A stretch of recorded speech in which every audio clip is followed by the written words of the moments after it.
Donc, comme on l'a fait hier, on a aussi aujourd'hui, juste avant notre pause, l'opportunité d'avoir des invités d'honneur. Donc, Son Excellence, l'ambassadeur de l'Union européenne, nous fait le plaisir d'être ici. Il va nous donner donc un peu son food for thought, comme on l'a dit hier, quelque chose sur lequel on peut un peu réfléchir et surtout prendre en considération dans le cadre de nos recommandations, réflexions aussi bien sur la Mauritanie que sur le G5 Sahel. Et évidemment, bonjour Excellence, et évidemment on a avec nous Dr Bakary et le directeur régional de SAIP. Donc je vais donner la parole au directeur régional de SAIP pour démarrer et après, I'll start with you. Should I start with you or start with them? With you. Start with them, ok. Donc, honneur aux invités. Donc, on va donner la parole, peut-être pour commencer, à l'ambassadeur de l'Union européenne. Donc, monsieur l'ambassadeur, nous, on est vraiment en très casual. Hein, c'est presque une discussion d'amis. Et on a voulu vous inviter et on vous remercie de nous faire l'honneur de venir. Vraiment pour nous parler un petit peu de l'Union européenne, de l'institution elle-même. Et puis, peut-être un peu des priorités pour la Mauritanie et pour le Sahel. Ce que vous allez nous dire, ce n'est pas en fait dans le cadre d'un débat, c'est plus pour que nous, ça puisse nourrir les réflexions qu'on est en train de faire et les recommandations qu'on est en train de faire, notamment pour le G5 Sahel, qui vise à mettre en place une plateforme de dialogue public-privé à l'échelle régionale. Donc, on va vous donner la parole. Prenez le temps de dire ce que vous voulez. Il n'y a pas d'officiel ou de protocole. Merci. Merci beaucoup, merci pour l'invitation et je suis très heureux d'être avec vous ce matin. Donc bonjour à toutes et à tous. Bon, je vais rester très informel parce que je ne vous connais pas bien et pour vous dire la réalité, je suis très heureux d'être là avec, avec les collègues à mes côtés, mais je ne connais pas bien l'audience et vous allez me guider un peu sur les centres d'intérêt, mais j'imagine que vous êtes en particulier du secteur privé, des plateformes des femmes du G5 Sahel et les jeunes du G5 Sahel, mais c'est très bien, c'est très très bien. Donc écoutez, moi je suis content d'être avec vous, surtout que je me sens vraiment comme un Sahélien de plus en plus. Parce que j'ai eu l'honneur et le privilège en fait d'être au Niger avant de venir ici. Et donc j'ai fait une petite traversée par des contrées effectivement aujourd'hui qui sont en difficulté. C'est un moment très dur dans le Sahel, c'est un moment très dur pour le G5. C'est un moment où on a besoin d'être ensemble et de trouver des solutions. Et c'est pas simple parce que on passe tous beaucoup de temps à essayer de refaire le monde et de se dire mais pourquoi nous en sommes arrivés là et pour un peu essayer de chercher les solutions qui vont bien et qui vont être pérennes, des solutions à court terme qui passent forcément beaucoup par la sécurité quand même parce que sans sécurité on ne peut pas avoir de développement, ça détruit tout. Donc il y a un aspect très sécuritaire dans la réponse, mais on sait aussi que si on en est arrivé là, c'est qu'il y a beaucoup de choses qui n'allaient pas, qu'il y a beaucoup de causes profondes.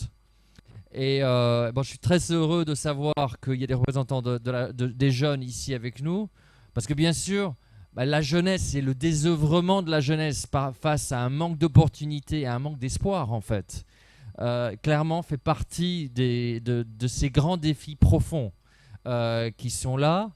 Il y a d'autres causes. On est là la semaine du changement climatique, on est là la semaine de la COP, la conférence des parties à Sharm el-Sheikh. Bon, moi, j'arrive, comme je vous disais, je suis ici depuis plus d'1 an maintenant, mais avant j'étais au Niger et on le voit bien et c'était très présent au Niger, c'est présent ici aussi d'ailleurs, les thèmes qui peuvent être là avec des conflits, par exemple, entre des éleveurs et des agriculteurs. Pourquoi ? Parce que la pression humaine, mais aussi la pression du changement climatique crée une réduction des zones où les animaux peuvent trouver à manger. Et donc, on a des espaces qui sont de plus en plus réduits et on a ces problèmes-là qui est que la partie utile de la terre devient plus réduite et donc on a ces conflits qui peuvent être là entre éleveurs et agriculteurs et qui ensuite sont détournés pour devenir presque des conflits ethniques parfois. Et ça, c'est quelque chose de terrible parce que ça alimente la haine. Et on connaît tous les dangers qu'on a connus dans tous nos continents. Nous en Europe, dans la Deuxième Guerre mondiale, et vous ici, sur le continent africain, même ces dernières décennies. Donc ces dangers profonds sont là et il faut travailler ces éléments profonds. Et là-dedans, eh bien, le rôle du secteur privé dans la création d'opportunités, elle est absolument, ce rôle est absolument vital. Nous avons ici, dans la zone où je fais tout tomber, nous avons des États qui ont des capacités, disons, je suis un diplomate, variables. Voilà, variables. Hein. Attendre tout de l'État, ça ne marche pas. Ça ne marche pas. L'État peut et doit faire des choses. Il doit en premier lieu faire la première des choses qui est déjà la sécurité. Ça, c'est un rôle régalien fondamental de l'État. Mais l'État n'arrivera pas à tout faire. Déjà, si on arrive l'État arrive à travailler pour amener des services de base comme la santé, l'éducation de base et la sécurité, déjà, c'est des choses qui seraient déjà capitales et on sait que les défis sont là.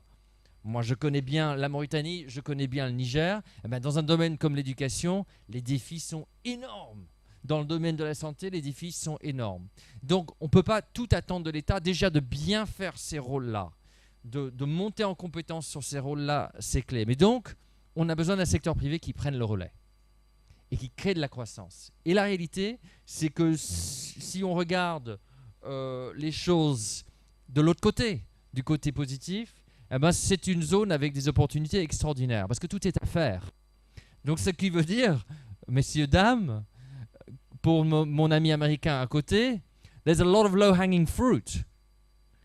Vous savez, quand les gens ont très peu, la réalité, c'est qu'il y a beaucoup d'opportunités économiques pour amener des services à ces gens-là.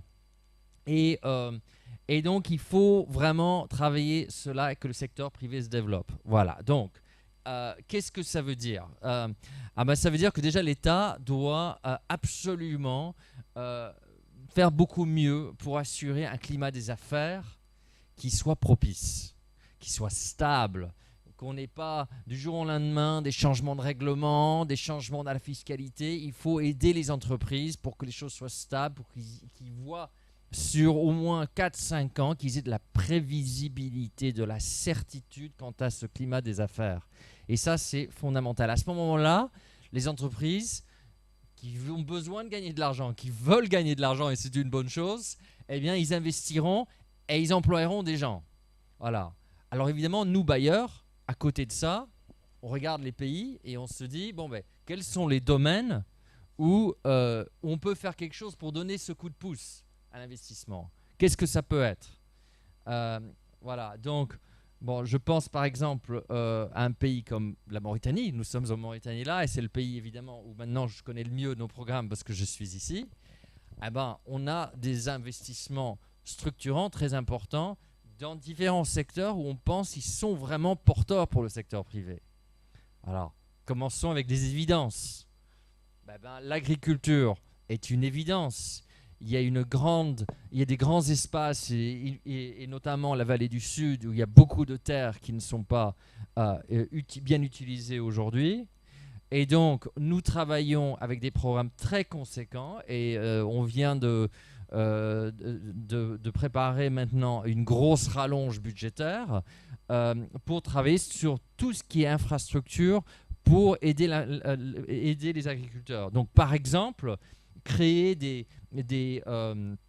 retenues d'eau où les éleveurs vont vraiment pouvoir amener le cheptel pour boire, tout simplement. Alors là, c'est des grosses infrastructures très impressionnantes et où telle ou telle entreprise ne va pas le faire tout seul. Donc il y a un rôle pour le bailleur ou le gouvernement de venir le faire et apporter certaines de ces infrastructures. Je pense à des périmètres irrigués que j'ai vus ici, que j'ai vus au Niger, où on peut vraiment créer des endroits où l'irrigation est mise en place, où des coopératives peuvent se mettre en place et s'organiser. Mais évidemment, ensuite, les gens doivent s'organiser. Et vous savez, il y a toujours un peu un débat. Il y a toujours un peu un débat entre petite agriculture familiale et des plus grosses entreprises. Bon, c'est pas l'un ou l'autre, il faut les deux. Parce qu'il y a de la résilience. Les gens vivent de leur agriculture et c'est bien. Mais il faut ici voir grand et voir ambitieux aussi. Si on veut, dans un pays comme la Mauritanie, vraiment accroître la production agricole, il faut aussi qu'il y ait des grands ou des moyens, des grands qui émergent, qui sont capables ensuite d'avoir des moyens d'investissement plus grands que la petite agriculture familiale. Donc les deux ont leur place, mais il faut ici qu'il y ait une place pour les moyens et les grands. Et il n'y en a pas assez aujourd'hui. Il n'y en a pas assez aujourd'hui. Les petits vivent parfois difficilement, et les moyens et les grands, il n'y en a pas assez. Alors, pour que ces moyens, et pour que il y ait de l'émergence là-dedans, il y a un sujet qui revient toujours sur la table. Bon, il y a le foncier, je mets de côté, vous connaissez bien, il y a toujours des sujets fonciers, mais il y a notamment des sujets d'accès au crédit. Les sujets d'accès au crédit sont extrêmement importants parce que sans cela, comment voulez-vous que les petits deviennent des moyens, que les moyens deviennent des grands et en particulier, les femmes n'ont pas accès au crédit. Et lorsque nous tournons et l'on voit que les problèmes sont imbriqués entre elles, lorsque nous tournons ensuite dans le pays, qu'est-ce que nous voyons ? Nous voyons un tissu bancaire et un tissu de microcrédit trop faible, trop éparpillé. Il n'y a pas assez. Ils demandent trop d'hypothèques, ils demandent trop de garanties. Les gens ne sont pas capables de les apporter. On tourne en rond. Donc, nous, bailleurs, qu'est-ce qu'on peut faire ? On peut ici d'arriver derrière et renforcer ces structures. On peut le faire tout simplement déjà par de la formation. On peut le faire en aidant le microcrédit et les banques à être déjà mieux réglementés parce qu'ils seront plus solides. Et s'ils sont plus solides, ils auront moins d'impayés, ils feront une meilleure analyse des risques et ils verront qu'il y a beaucoup de bons dossiers qui peuvent financer, comme ils seront mieux adaptés pour refuser les mauvais dossiers. Mais on peut aussi imaginer, et c'est des choses sur lesquelles nous sommes en train de travailler, nous, côté Union européenne, d'apporter aussi des garanties qui permettent de faire un partage de risques avec les banques dans le déploiement des crédits, pour que lorsqu'on prend, on a quelqu'un face à nous, un entrepreneur est face à nous, si le dossier est bon, il est possible d'avoir un montage où la banque évidemment prend une partie de risque, mais où on va partager une partie du risque au cas où, pour une raison ou une autre, le projet échouerait. Donc, voilà. Donc quand on touche à un sujet, parfois on a l'impression, comme l'agriculture, voilà, on va parler infrastructure, mais en fait il y a toujours d'autres choses derrière. Voilà. Donc, le foncier et l'accès au crédit, déjà, c'est deux sujets énormes qui sont là et qui retiennent le potentiel sur l'agriculture. Alors Mauritanie, un deuxième sujet vraiment très évident, c'est la pêche. La pêche. Nous sommes dans un pays avec les eaux réputées les plus poissonneuses au monde. Extraordinaire. Et aujourd'hui, qu'est-ce que nous voyons ? Nous voyons que, très simplement, c'est que si vous pêchez et que vous transformez, et transformer, ça peut être très peu de choses, hein. Ça peut être simplement de congeler le poisson, afin de pouvoir le garder congelé. À ce moment-là, vous pouvez l'exporter sur la région. Hein ? Si vous faites ça, la valeur ajoutée et la création d'emplois, elle est majeure et l'entreprise gagne très bien sa vie. Alors, pourquoi ça ne se fait pas assez ? Moi, vraiment, je me pose la question, chers amis. Je me pose la question. Je ne le comprends pas. Donc, qu'est-ce que fait l'Union européenne ? On essaye d'impulser cela avec des actions pilotes importantes qui montrent que ça peut marcher. Donc, nous sommes en train, par exemple, de construire ce qu'on appelle des points de débarquement aménagés en Mauritanie. Ce sont des points à peu près à 100 km au sud et à 100 km au nord de Nouakchott, qui sont des endroits où on amène une capacité de désalinisation de l'eau, une capacité énergétique, une création d'un endroit où le poisson peut être débarqué, nettoyé, transformé, peut-être simplement congelé, peut-être transformé en filet, peut-être magnifique, les Européens, nous on l'adore ça, transformé en ce qu'on appelle ceux et celles d'entre vous qui connaissent la poutargue, qui a une haute valeur ajoutée sur les marchés internationaux, aux États-Unis, en Europe.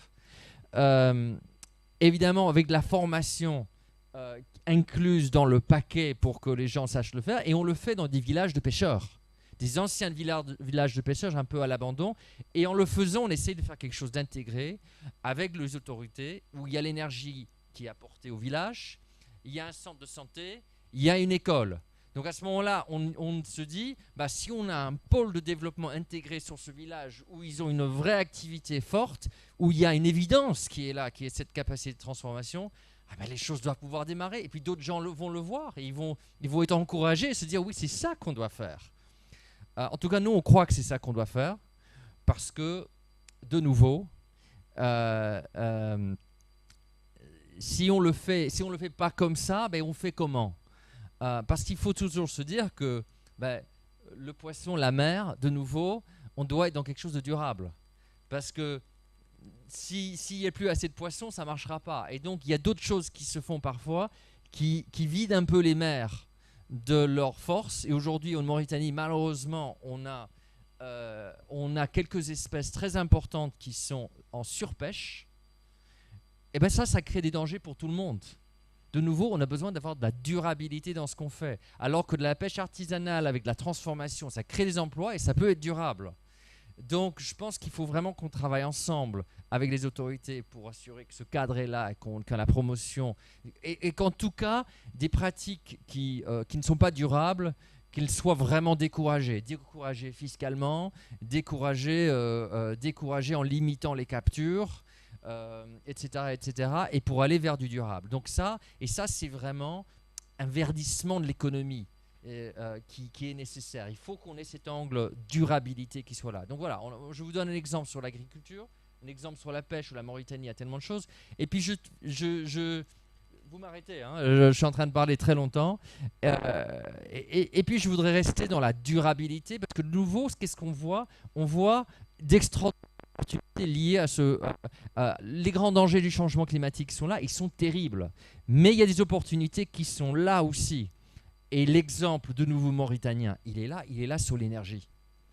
Parce que ce pays, il a certes du gaz, à court moyen terme, c'est forcément très utile, hein, il y en a besoin, mais ce qu'on voit, c'est un vrai basculement des économies mondiales, et nous en Europe, on est en train de basculer fortement pour forcer la marche, pour aller vers une augmentation massive, obligatoire, réglementaire, vers l'utilisation d'énergies renouvelables. Donc nous sommes le premier marché importateur du monde au niveau énergie, le premier. Nous sommes en dépendance énergétique en réalité. Nous avons assez peu d'énergie nous-mêmes relativement parlant. Nos amis américains ont plus de chance à ce niveau-là. Mais nous, on en avons peu et on importe beaucoup. Mais donc, on est une opportunité pour l'Afrique. Une grande opportunité et pour la Mauritanie qui a une capacité dans le renouvelable qui est énorme. Déjà aujourd'hui, dans l'éolien et le solaire, c'est en train de se passer. C'est très impressionnant parce que la Mauritanie, messieurs, dames, vous le savez certainement, mais quasiment, je n'ai pas le chiffre exact, mais on est quasiment à 40% du mix énergétique mauritanien qui est déjà issu des renouvelables. Et demain, le grand Eldorado que constitue l'hydrogène vert, si techniquement, au final, on arrive à trouver industriellement non seulement la capacité de production, mais de distribution et de stockage, ça fait partie vraiment des pays phares qui a apparemment, moi je ne suis pas l'expert, mais qui a apparemment tout ce qu'il faut pour que ça marche. Et en plus, c'est pas loin de l'Europe. Donc, quelle opportunité extraordinaire. Donc, là aussi, on travaille avec les autorités et d'autres le font aussi pour, d'une part, que le cadre réglementaire soit là pour faire ça de façon durable, de faire ça de façon qui donne de la certitude aux entreprises aussi, Voilà, et je pense que c'est vraiment un intérêt gagnant-gagnant. Voilà. Et alors, moi j'ai déjà été très long. Est-ce que je voulais que j'arrive à une, euh, une conclusion quelque part? Vous savez, l'Union européenne et nos États membres dans le Sahel et en Mauritanie, au fond, quel est notre intérêt? Qu'est-ce qui nous intéresse, nous? Moi, je vous le dis, vous êtes des voisins très proches. Voilà. Et ce qu'il faut, c'est que les voisins très proches aillent tous bien. C'est ça l'intérêt mutuel. Nous, l'intérêt de l'Union européenne dans un pays comme la Mauritanie, mais dans le Sahel, c'est la prospérité, la stabilité, la sécurité, le développement.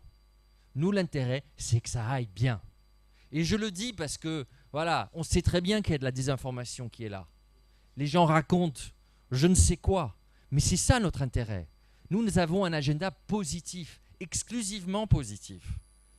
Parce que c'est ça notre intérêt dans notre voisinage, c'est que les choses aillent bien.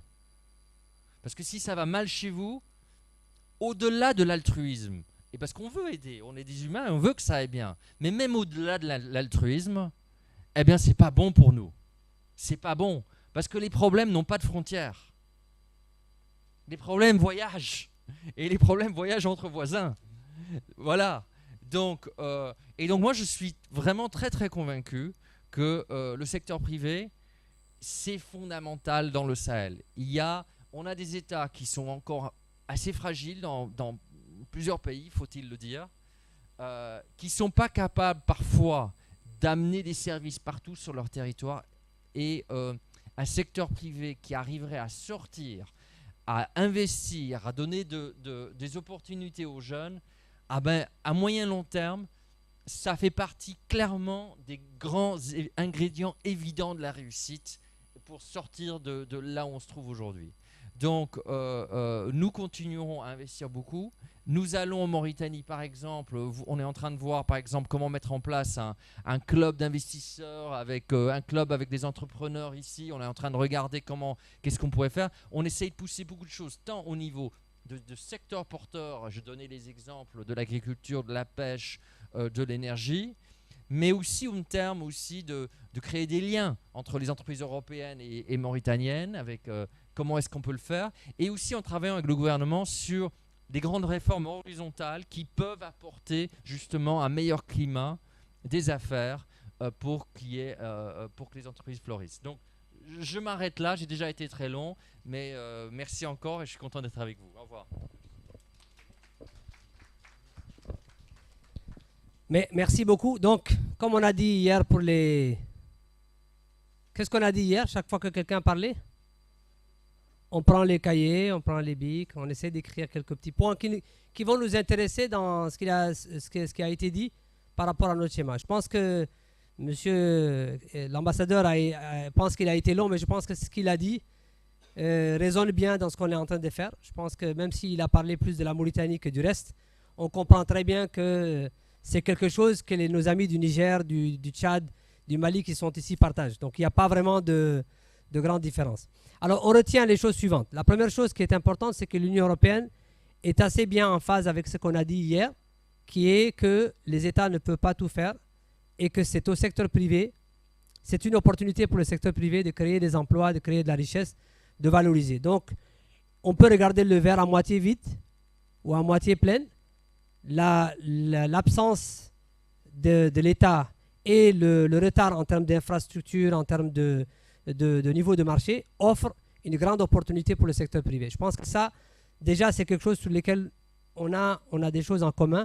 Et la valorisation du secteur privé comme étant celui qui peut faire ça est importante. Je pense qu'il était aussi important de rappeler, on l'a dit un peu, mais venant de la bouche du Seigneur lui-même, c'est toujours mieux, c'est que l'Union européenne, il est clair qu'elle est là pour aider les États dans le cadre de l'environnement propice.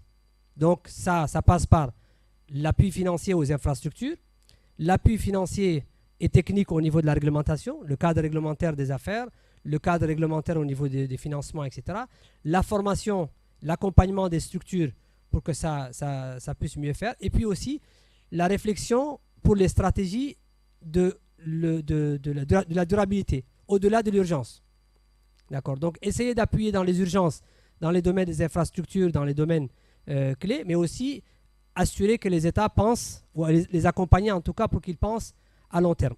Il y a des secteurs, je pense aussi, ils partagent avec nous, tous les pays ont des richesses naturelles énormes. Il y a un problème, on n'arrive pas à traduire cette richesse naturelle en quelque chose. C'est une opportunité, mais c'est un blocage qui est là. Le Burkina n'a pas l'or depuis hier. Il a l'or depuis toujours. Pourquoi est-ce que les Burkinabés n'arrivent pas à s'enrichir de leur or? Pourquoi les Mauritaniens n'arrivent pas à valoriser leur pêche? Pourquoi les Tchadiens n'arrivent pas à faire telle ou telle chose? Les ressources sont là, les hommes sont là, mais il y a un blocage et il est important de réfléchir sur ce blocage. La moitié de la solution, ou peut-être plus, vient du secteur privé. Mais je pense qu'il y a deux points qui me paraissent aussi importants à garder en tête. On a beaucoup parlé de l'agenda, on ne va pas le cacher à son Excellence l'ambassadeur ici. On a parlé des agendas, on a parlé des procédures, on a parlé de la situation critique du Sahel. Et je pense que M. l'ambassadeur a dit clairement, au-delà de l'appui au développement, au-delà de la coopération, il y a un enjeu stratégique pour l'Europe. Si ça va mal ici, ça ira mal là-bas. Donc il est important que ça n'aille pas mal ici et que si ça va mal, que ça s'arrête parce que sinon, ça va s'exporter. On a des difficultés à faire voyager, M. l'ambassadeur, quelqu'un d'ici à N'Djamena. C'est très difficile, n'est-ce pas les gens de N'Djamena? Il faut qu'il passe par Addis, mais un problème voyage sans problème. Bizarrement, quand on a un conflit ici, il se retrouve à N'Djamena demain. Mais une personne, c'est plus compliqué. Donc vous avez raison, les problèmes voyagent facilement et il faut arrêter avant que ça ne voyage chez vous. Mais le dernier point, je pense, qui est important pour nous dans notre réflexion, vous l'avez dit de manière très diplomate, nous on va le prendre et on va essayer de le décortiquer de façon moins diplomate quand vous allez partir, c'est que vous avez dit les gens ont besoin de s'organiser. Vous l'avez dit 2 fois, et à chaque fois que vous le dites, vous passez à autre chose. Mais moi, je pense que pour nous, c'est très important. Le secteur privé a besoin de s'organiser, les États ont besoin de s'organiser. On a même discuté ce matin que les partenaires au développement ont besoin de s'organiser. Mais il est extrêmement important que le cadre dans lequel on opère, pour saisir ces opportunités, les choses doivent mieux s'organiser. Qui doit les organiser et comment est un autre problème. Mais vous l'avez souligné, nous on l'a souligné de manière plus crue hier, mais on est rassuré que vous dites la même chose que ce que nous disons avec votre diplomatie. Donc merci beaucoup vraiment d'être là et de nous avoir fait l'honneur de partager ça avec nous. On va donner la parole à Dr Bakary. Comme on l'a dit hier, hein, on va bien se bagarrer après. On va réfléchir sur ce qui a été dit. Mais on est vraiment rassuré que ce que vous avez dit est bien comme il faut et que de temps en temps, c'est important que les partenaires au développement, l'Union européenne et les autres, puissent engager dans des discussions comme ça, comme vous l'avez dit, parce qu'il y a de la désinformation. Mais il y a aussi des attentes des fois qui ne sont pas maîtrisées. Nous attendons peut-être quelque chose de l'Union européenne qui n'est pas dans sa mission. Nous attendons quelque chose de la Banque mondiale qui n'est pas dans sa mission. Nous attendons des choses des États qui ne sont pas de leur mission. Il faut de plus en plus qu'on se sensibilise sur qui doit faire quoi et qui a la prérogative de faire ça. Donc ça, c'est quelque chose qui était important dans ce que vous avez dit. Et on retient, on comprend mieux qu'est-ce que fait l'Union européenne et qu'est-ce qu'on peut attendre de nos États et ce qu'on peut attendre de la coopération avec l'Union européenne. Merci beaucoup encore. Non, ils applaudissent jamais pour moi. Ah ouais? Non, il faut. Jamais. Okay.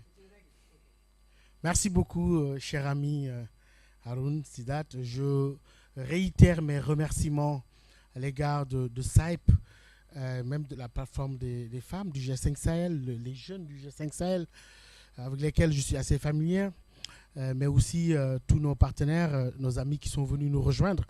Le mot que j'aime beaucoup dans cette rencontre, c'est le mot dialogue. Et je pense que ce qui m'a vraiment fasciné dans ce que nous avons vécu ici depuis hier, c'est que de plus en plus, le discours ambiant, c'était eux et nous.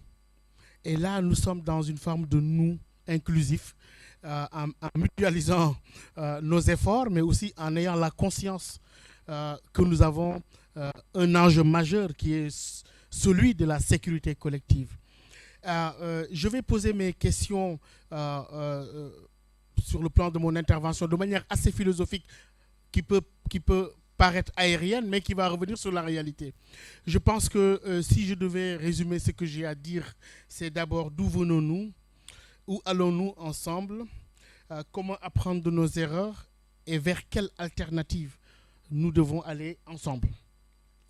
Vous savez, je vais rebondir juste sur ce que monsieur l'ambassadeur a dit tout à l'heure, qui me rappelle une discussion formelle ou informelle que j'ai eue avec une grande dirigeante européenne qui était une chancelière, à qui je disais, j'ai une chose à vous dire, c'est que si vous pensez que ce qui se passe chez nous, ça ne représente que des problèmes pour nous, c'est faire une mauvaise lecture de la situation. Parce que tôt ou tard, vous allez, vous au nord, en recevoir votre part de deux manières. Soit par des vagues successives de migration que vous ne pouvez pas arrêter, ou des bateaux errants, on cherche quel pays va l'accueillir, ou bien l'insécurité que nous partageons. Ceci m'amène à un point très important. Il y a quelque chose de très constructif qui se passe aujourd'hui, sur lequel, certes, nous nous interrogeons beaucoup, mais nous pouvons beaucoup construire. Je me rends compte que nous sommes en train de devenir une vraie communauté internationale. Pourquoi je dis ça? Avant, lorsqu'on parlait de communauté internationale, on pensait à ce conglomérat des 5 qui avaient le droit de veto, qui pouvaient, dès qu'un problème surgit chez eux, il devient un problème international. Eh bien maintenant, nous sommes devenus une communauté internationale d'un nouveau type. Nous sommes devenus une communauté internationale ayant la vulnérabilité en partage. Nous sommes aussi bien vulnérables, par exemple, au terrorisme, à l'extrême violent, à Gao, à Chintabaraden, à Walam, à Bagasola, à Bol, ou ailleurs, ou à Tenenkou, hein, ou à Dori, dans la province de l'Oudalan et du Soum, que à Berlin, à Paris ou à Washington. Donc cette conscience d'être d'une même communauté internationale est très importante et je pense que nous devons cela à cette situation de vulnérabilité partagée. Ce qui revient à ce que vous avez dit tout à l'heure lors de votre exposé. Il s'est passé quelque chose, un débat assez intéressant sur l'Union européenne, les bailleurs, etc. Mais comme on dit chez nous que ceux qui ne peuvent pas se séparer n'ont qu'à aller ensemble. Nous ne pouvons pas nous séparer, nos destins sont liés.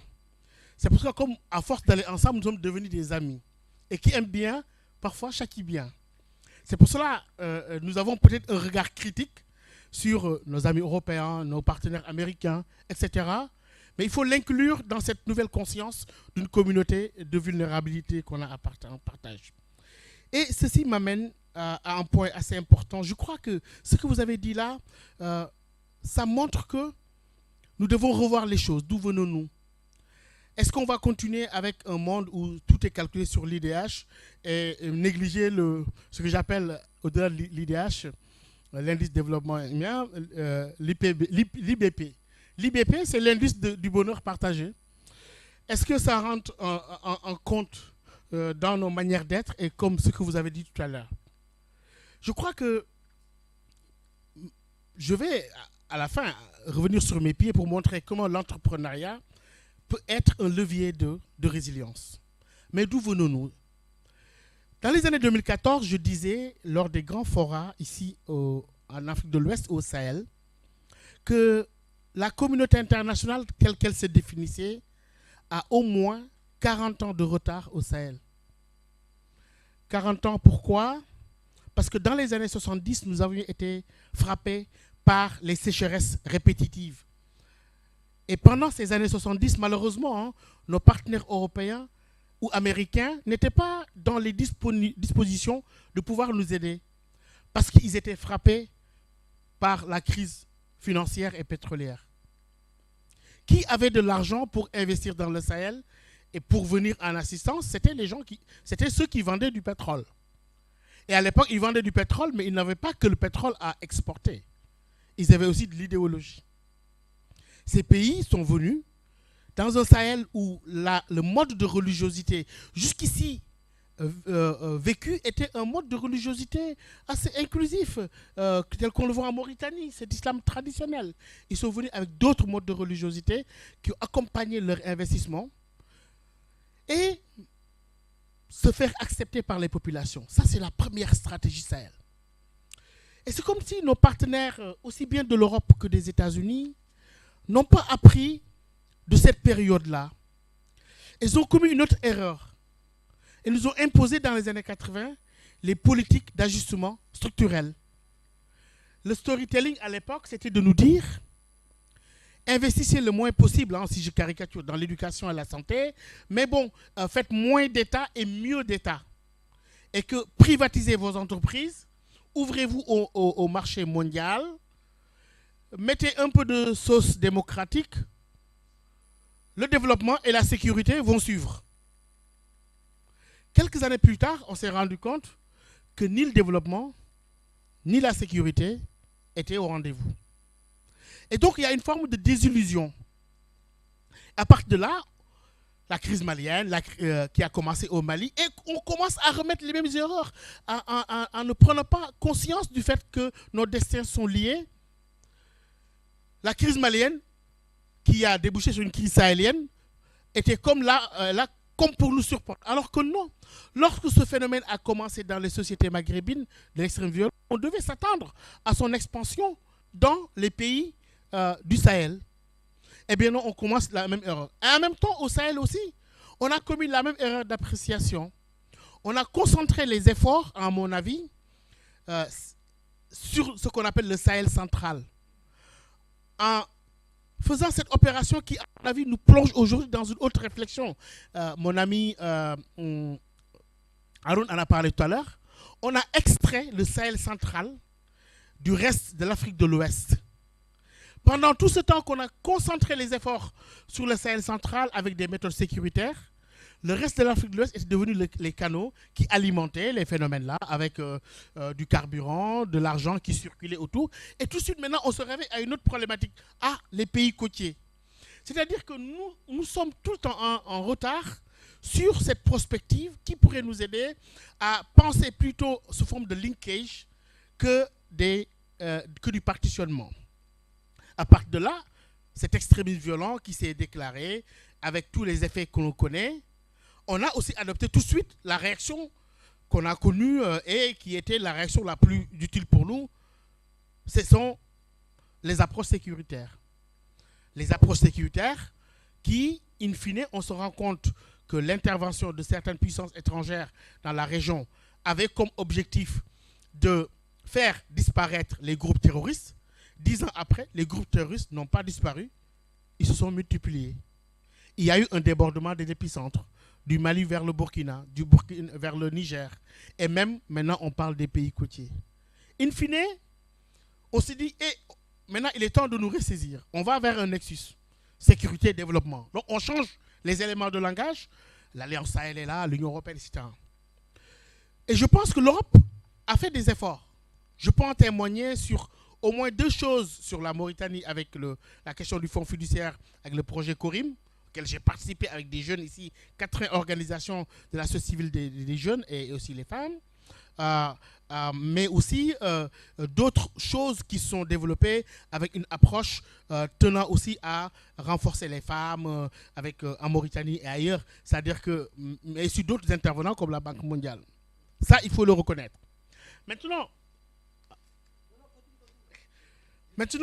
je crois que pourquoi l'entrepreneuriat, à mon avis, sur plusieurs niveaux.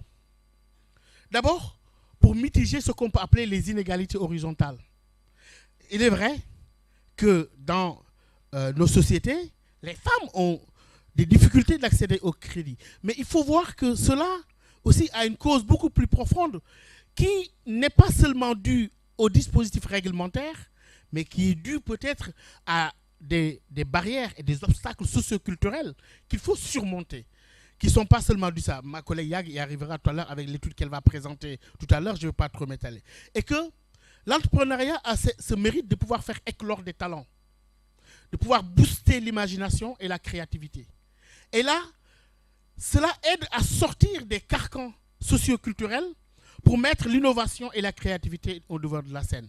Ça, c'est une des possibilités que l'entrepreneuriat fait et il faut, je pense, saisir cette possibilité-là.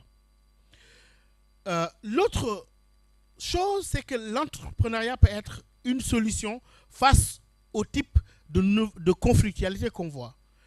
Les conflictualités au Sahel ont beaucoup évolué. Ce n'est plus seulement le djihadisme classique. On est dans les conflits intercommunautaires. Vous avez parlé des éleveurs et des agriculteurs. Nous avons fait un travail ici dans le Had Sharqi, à part de Nema jusqu'à Adel Bagrou, toute cette région-là. Et on voit que là, ces velléités entre les agriculteurs et les éleveurs, ce sont des choses qu'il faut mitiger. On traite ça aujourd'hui sous la thématique du pastoralisme, etc. Et on voit que c'est des problèmes que nous vivons. C'est-à-dire que ce qui s'est passé, les groupes terroristes ont perdu espoir à un moment avec la dimension idéologique et sont mis à parasiter tous les conflits locaux, à y mettre un habillage religieux, un vernis islamique, alors que ce qu'ils font est complètement différent des enseignements de cette religion-là. Et d'après les études que nous avons menées au Timbuktu Institute, depuis les années 2014, 2015, 2016 jusqu'à présent, en essayant de faire une cartographie de ces vulnérabilités socio-économiques qu'on présente comme étant parmi les facteurs les plus importants d'extrémisme violent, c'est que nous sommes arrivés à une matrice qui indique clairement que si on met tout cela en place, c'est que on pourrait trouver les niches de radicalité dans l'intersection entre trois éléments. Les vulnérabilités socio-économiques des couches marginalisées ou défavorisées, combinées au déficit d'inclusion socio-économique des États, leur faible capacité d'inclusion. Et c'est en troisième lieu que vient maintenant la capacité des groupes extrêmes violents à les instrumentaliser. Donc pour agir sur l'extrême violent, il faut agir sur ces trois dimensions. Et bien là aussi, l'entrepreneuriat, je pense qu'aussi donne une chance de mitiger ces inégalités-là. Et que finalement, je crois que les jeunes, et les femmes surtout, sont des leviers de résilience communautaire. On l'a vu, et qu'il a été démontré dans des études que l'égalité homme-femme est toujours bénéfique aux facteurs de croissance. Je ne vais pas revenir dessus. Dans un manuel que nous avons réalisé, et je pense que les travaux ont été faits ici en Mauritanie, les manuels de bonnes pratiques de résilience dans les zones frontalières du G5 Sahel, il se dégage largement la tendance à voir que la capacité des femmes à impulser des dynamiques là où il y a des déficits d'intervention de l'État, et que justement, et c'est là que j'en termine, je parle trop, hein, c'est vrai, hein, dès qu'on donne le micro à des enseignants. Hein. Et je crois que cette vision de l'inclusion socio-économique des gens, je pense que j'ai beaucoup appris de la recherche menée par ma collègue tout à l'heure, qu'il faudrait, dans la notion du genre, dans la notion de voir l'égalité, genre, etc., de changer de mindset, de sortir des logiques d'opposition frontale entre les femmes et les hommes, les femmes, les leaders religieux, les femmes, et d'être de plus en plus dans une logique de complémentarité constructive qui nous permettront de contourner les barrières socioculturelles qui se dressent devant nous dans le cadre de la promotion des droits des femmes et leur accès au financement, dans le cadre de leur inclusion socio-économique, etc. Je vous remercie. La bonne nouvelle, c'est que nous gardons Bakary avec nous pour le reste de la journée, parce qu'il y a pas mal de choses à décortiquer. Mais je fais très bref parce que nous avons pris beaucoup de temps de son Excellence l'ambassadeur et vraiment il a tenu à venir et nous donner ce temps. On apprécie beaucoup ce geste, on apprécie le fait que les collègues étaient là hier et qu'ils vont être là aujourd'hui avec nous de l'Union européenne. Donc on va continuer cette conversation. Juste pour retenir en fait de ce qu'a dit Bakary, même si on va aller en profondeur, trois idées clés. La première idée qui est vraiment importante, c'est cette idée de nous au lieu de eux et nous. Moi, je pense que c'est très important. On est en train de, effectivement, on critique l'Union européenne, on critique la Banque mondiale, mais en fait, on le critique dans l'esprit qu'on est ensemble sur quelque chose et il y a certains d'entre nous, donc c'est un nous, qui ne font pas ce qu'ils doivent faire ou ils ne font pas ce qu'on attend d'eux. Mais en réalité, ils sont nous, ils ne sont pas eux. Ils sont dans le nous collectif, mais peut-être que nos attentes ne sont pas mesurées ou il y a des... Mais c'est un nous. Donc il faut impérativement qu'on garde ça à l'esprit et je pense que monsieur l'ambassadeur l'a dit tout à l'heure, on est une communauté dans laquelle ce qui est ici passera de l'autre côté. Donc si c'est bon ici, ça sera bon là-bas et vice-versa. Donc ça, c'est vraiment, on garde ça à l'esprit pour qu'on soit constructif. Et puis le deuxième point, c'est l'apprentissage de nos erreurs. Il y a eu des erreurs qui ont été commises. C'est très clair sur le Mali, c'est très clair sur d'autres choses. Est-ce qu'on n'est pas en train de commettre les mêmes erreurs sur l'extension? Est-ce qu'on n'est pas en train de commettre les mêmes erreurs? Donc il faut impérativement qu'on puisse ne pas agir trop rapidement, mais prendre le temps de comprendre et de s'assurer que ce qu'on fait tire bien les bonnes leçons. Et le troisième point, c'est que le secteur privé, ce n'est pas seulement du business. Ça peut aussi contribuer à réparer un certain niveau de problématiques socio-culturelles qui existent en termes d'égalité, en termes de racisme, en termes de comment on appelle ça, de discrimination diverses, et qui peuvent trouver des remèdes à travers la proposition du secteur privé. Je donne la parole juste pour un mot de remerciement à notre directeur Afrique, M. Lars. Vous devez parler en français, monsieur. Right. My Duolingo, I started it last night, in French. So it's truly a pleasure. Again, I don't know why they keep on putting me up on the stage to speak to you in English when we've had such a passionate crowd in all of you talking about very important issues. We've been able to hear from the ambassador and the doctor about some of both the opportunities and the role of the private sector, as well as some of the challenges, right, facing. So what can I say that's going to take us through this next day and perhaps take us into the future? And so I'm going to tell you a story. I'm going to tell you a very quick story about all of my favorite things. It includes women economic empowerment. It includes, of course, SIPE. Okay? It includes leadership, and includes public-private dialogue.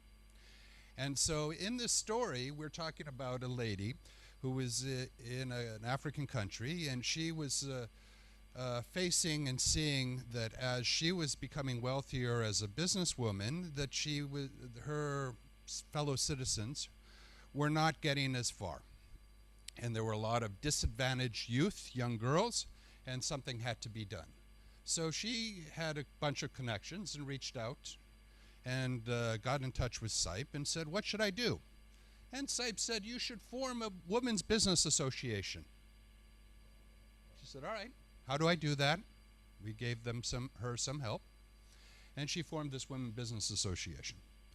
A few years later, she came back and she said, well, look, yeah, we're doing good things, but how do I run a women's business association? Well, you have to have a board, you have to have all of these things, you have to get revenues, you have to provide services. And she said, okay, and she continued to do that. Then she came and said, well, this is good, but I need to do more. So we said, well, why don't you form a women's business coalition? So you all can come together and talk about and make recommendations and talk to the government about what affects all of your stakeholders. And she said, okay, we can do that. How do I do it? So SIPE helped her and gave her some information on how she could do that. And she went out and formed this women's business coalition. And then we said, wow, she's doing a good job. So based on her and inspired by her, we said, why don't we create a Pan-African Women's Coalition? So we brought together women leaders from all over Africa for a few years. And like events like this, they came together to share experiences, and this person became quite important and famous. Well, then she started, with her Women's Business Coalition, she started talking to the government. And the government said, you know what, we're going to shut her up. We are going to shut her up. We're going to make her a minister in our government, and so therefore she talks a lot about the problems. She can come in and solve them. They made her a minister. Make a long story short, after a while, she became one of the first women presidents in Africa, and she ran this country. So she not only started by running an association and started in business, she became the president of the country. And so what I'm saying here is all you are thinking about where you are going to go next and what your challenges are, and whether you're a man or a woman, we should all be, and we should all try to aspire to be, the Joyce Bandas of the world, in terms of moving forward and becoming leaders in our community and working together with others, because we cannot do this alone. We have to come together and work together. And we have to understand that there is a role for government, there is a role for business, there is a role even for some of these consultants. But we have to understand that everybody must work together, and our challenge is to find out how everybody works together to come up with specific solutions. So with that, I hope we can continue and move forward to be Joyce Bandas. Ok, donc l'histoire, je vais vous la raconter après parce qu'on a besoin, on a une petite contrainte de temps, mais c'est une très belle histoire d'une femme leader en Afrique. Mais essentiellement, le point clé, c'est que de cette histoire, on tire que c'est en travaillant ensemble qu'on peut changer les choses, et c'est en essayant de regarder en avant et en essayant de se projeter sur la capacité de changer les choses qu'on peut les changer. Merci beaucoup, merci Excellence, merci Docteur. On va vous permettre de vous retirer, on fait une petite pause. Et vraiment, c'était un grand plaisir. On vous remercie, on remercie votre équipe. Au nom de SAIP, right? I can speak on behalf of SAIP. It's okay? Even though I'm a consultant, it's all right? Okay? Donc, au nom de SAIP, on vous remercie today, yes. On vous remercie et vraiment, c'était un très grand plaisir de vous avoir. Merci beaucoup.